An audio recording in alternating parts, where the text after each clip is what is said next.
Hello students. आज हम लोग बात करने जा रहे हैं अम्ल वर्षा के बारे में, जिसको कहते हैं हम लोग एसिड रेन। एसिड रेन का मतलब एसिड की बारिश हो रही है। अब एसिड की बारिश होगी तो एसिड तो जान ही रहे हैं अब कितना खतरनाक चीज होता है। बेसिकली ऐसा भी बहुत ज़्यादा हार्ड एसिड नहीं होता है जो कि एकदम सब कुछ डैमेज कर दे।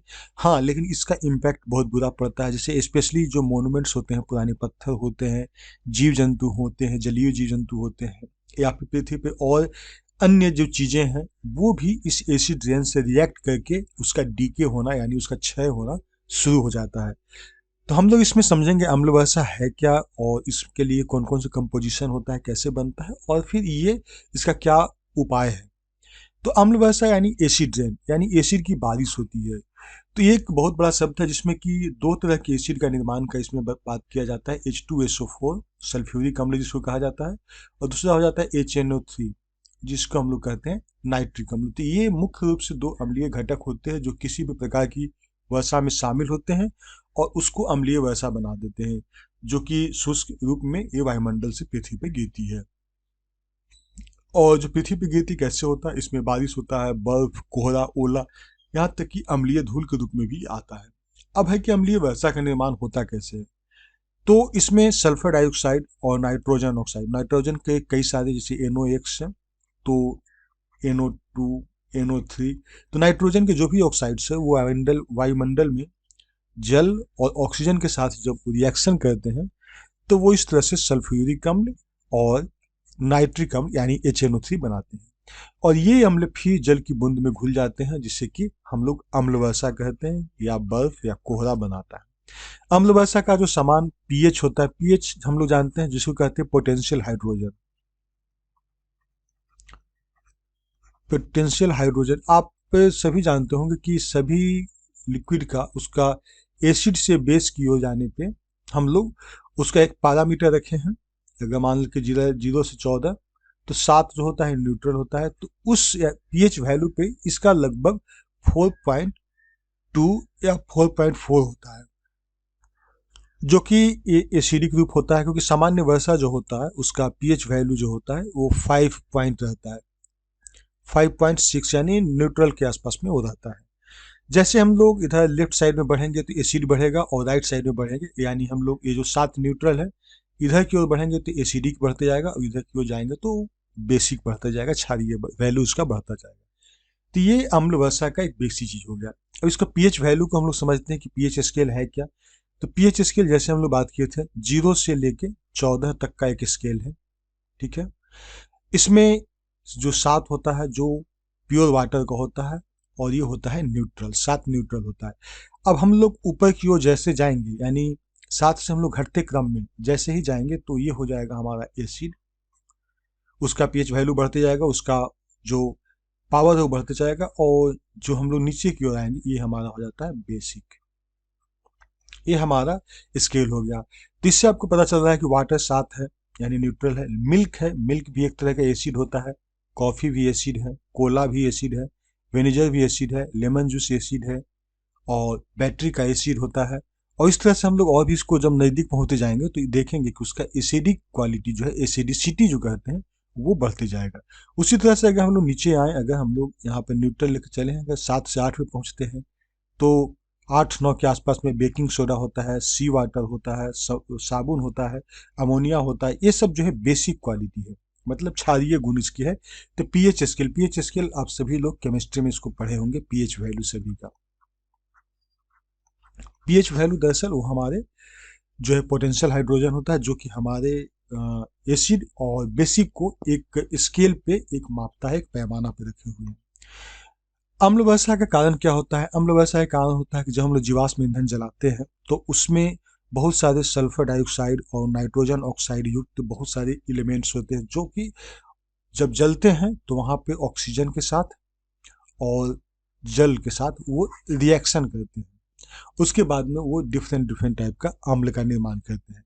जीवाश्म ईंधन का अब दहन कैसे होता है? इसमें वाहन में प्रचलित और पर्यावरण प्रदूषकों का एक प्राथमिक स्रोत के रूप में माना गया है।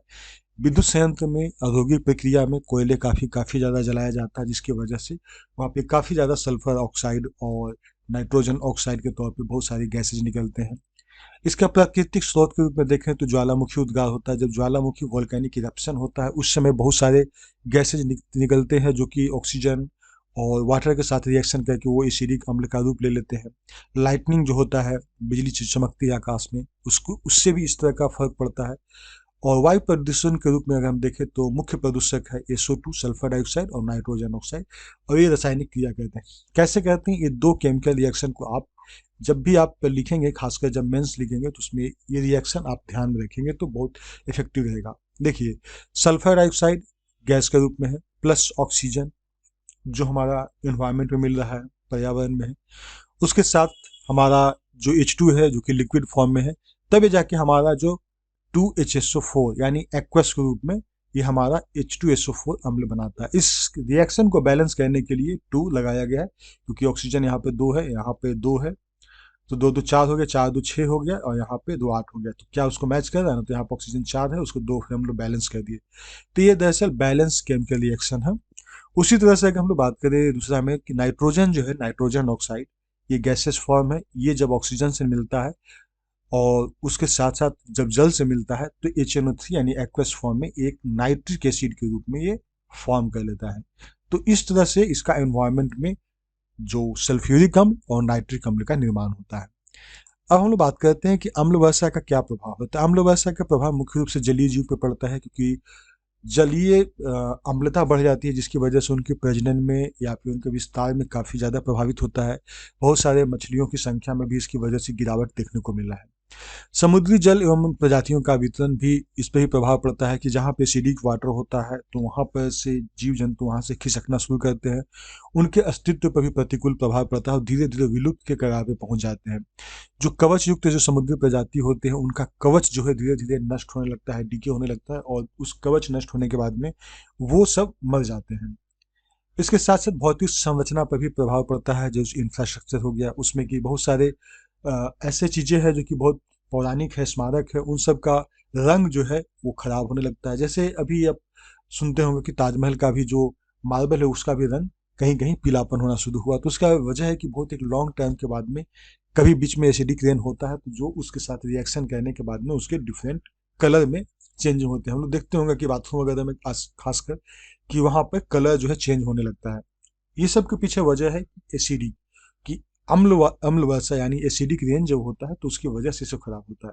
जैसे ताजमहल के रूप में भी एग्जाम्पल भी दिया है जिसमें कि सफ़ेद संगमरमर अम्ल वर्षा से प्रभावित हुआ और सल्फ्यूरिक एसिड के कारणवश संगमरमर में भी पीले रंग का उसमें देखा गया है। इसी प्रकार के चूना पत्थर या संगमरमर से निर्मित और अन्य भवन है, मूर्तियां है, पुल है, ये सब का भी डीके होने लगा, क्षय होने लगा है। अम्ल वर्षा से सतहों के क्षरण का भी होता है, जिसकी हमारा जमीन का यानी जो सॉइल का क्वालिटी है वो भी गिरने लगता है, और सॉइल से मतलब जो पृथ्वी का जो मिट्टी है उसका भी कटाव होने लगता है काफ़ी ज़्यादा। तो इससे क्या है, वास्तुशिल्प के स्थल और संरचनात्मक जो है ये काफ़ी ज़्यादा प्रभावित होता है। तो ये सब भी एक वजह है जो कि अम्ल वर्षा से प्रभावित होता है। अब है कि तो आखिर इसका उपाय क्या है? तो इसका उपाय है कि हम लोग को सबसे पहला चीज़ जो सल्फर डाइऑक्साइड का जो उत्सर्जन होता है उसको कम करना होगा, 90% से अधिक कम करना होगा। उसके लिए एक जो प्लान है वो है, टेक्निक जो है फ्लू गैस डिग्रेड रिस्पॉन्स, नहीं, फ्लू गैस डीसल्फराइजेशन। मतलब हम लोग ऐसे गैसेज का इस्तेमाल करें जिसमें कि सल्फर डाइऑक्साइड या उससे सब यानी सल्फर का कंपोजिशन नहीं हो। जब सल्फर का कंपोजिशन नहीं होगा तो स्वाभाविक है उसको जलने के बाद में यानी ऑक्सीडेशन के बाद में वो सल्फर डाइऑक्साइड का निर्माण नहीं करेगा, और डाइऑक्साइड का निर्माण नहीं करेगा तो वो तो हमारा एसिड रन होने पे बहुत हद तक कंट्रोल कर लिया जाएगा। GRAP यानी ग्रेडेड रिस्पॉन्स एक्शन प्लान, ये एक आपातकालीन उपाय की एक श्रृंखला है जो कि दिल्ली NCR क्षेत्र में एक निश्चित सीमा तक पहुंचने के बाद में वायु की गुणवत्ता में होने वाली गिरावट को रोकने के लिए इसको लागू किया गया है। GRAP जिसको कहते हैं ग्रेडेड रिस्पॉन्स एक्शन प्लान। उसके अलावा जो हमारा BS6 वाहन जो है, वाहन का जो BS होता है ना, 1 2 3 4, 4 के बाद में 5 नहीं था, स्किप किया और 6 हो गया। वायु गुणवत्ता प्रबंधन नवीन आयोग, मैंने उसके लिए कुछ नया जो आयोग बना है, वायु गुणवत्ता, मौसम पूर्वानुमान यानी air quality and weather forecasting, इस सब पर भी ध्यान देना होगा, सफर जिसको कहा गया है। और राष्ट्रीय वायु गुणवत्ता जो एयर क्वालिटी इंडेक्स है उसको सुधार करने की जरूरत है। वायु प्रदूषण निवारण नियंत्रण अधिनियम, ये सब जो है सरकार के द्वारा प्रयास की जा रही है कि इन सब को अगर हम लोग एक्शन लें, इसको हम लोग क्रिया में इस्तेमाल करें, तो बहुत हद तक जो एसिडिक रेन है या फिर जो सल्फर डाइऑक्साइड और नाइट्रोजन ऑक्साइड का जो कंपोजिशन जो हवा में इन्वायरमेंट में जाता है उसको कम किया सकता है। उसके साथ साथ अंतर्राष्ट्रीय सहयोग भी है। पूर्वी Asia acid deposition monitoring EANET EANET यानी एसिड डिपोजिशन मॉनिटरिंग नेटवर्क इन ईस्ट एशिया और अन्य इसकी अन्य पहल के माध्यम से संपूर्ण विश्व की सरकार अम्ल वर्षा को कम करने के लिए सहयोग कर रही है। EANET क्या है? एक पूर्वी एशियाई देशों की अंतर यानी इंटर गवर्नमेंटल एक पहल है जिसका उद्देश्य अम्लीय जवाब की निगरानी और उसका समाधान करना, जिसमें कि अम्ल वर्षा भी शामिल है। वायुमंडल में सल्फर डाइऑक्साइड और नाइट्रोजन ऑक्साइड जैसे अम्लीय पदार्थ के जमाव एवं पर्यावरण पर इसका जो प्रभाव पड़ता है, विशेष रूप से पारिस्थितिक तंत्र और जल निकाय पर जो पड़ने वाले प्रभाव है, उससे संबंधित डाटा एकत्र करता है। डाटा एकत्र करने के बाद उस डाटा को स्टडी किया जाता है ताकि हम लोग समझ सकें कि आखिर एसिड रेन का वजह क्या है और हम लोग कैसे इससे अपने एनवायरनमेंट को बचा सकते हैं। तो ये सब चीज़ें थी एसिड रेन के बारे में। एसिड रेन की चीज़ें जो है मुख्य रूप से आपको समझना है कि एसिड रेन है क्या, और दूसरी चीज़ हमको समझना है कि एसिड रेन का जो पीएच वैल्यू क्या होता है, ये समझ लेना है। तीसरा चीज़ है कि एसिड रेन का रिएक्शन कैसे होता है, कैसे तैयार करता है, और इसके साथ साथ हमारा इसका कंपोजिशन मतलब इसका प्रभाव क्या है, इफेक्ट क्या है, और साथ साथ उसके हमको बचाव भी देखना है कि आखिर इससे बचाव के भी सरकार के द्वारा क्या किया जा रहा है और हम सभी का इसमें किस प्रकार का योगदान हो सकता है। इसमें और भी कुछ अगर इनोवेटिव आइडियाज आपके माइंड में आता है तो ज़रूर इसमें आप ऐड करें। जब भी आप मेंस से रिलेटेड क्वेश्चन लिखें, या आप एसिड रेन लिखें, या पोल्यूशन पे लिखें, एयर पोल्यूशन, या डिफरेंट टाइप की और भी इन्वायरमेंटल एक्टिविटीज़ पे अगर लिखते हैं तो इस तरह की चीज़ों को आप ऐड कर सकते हैं अकॉर्डिंगली सिचुएशन के अनुसार। तो thank you, thanks for watching.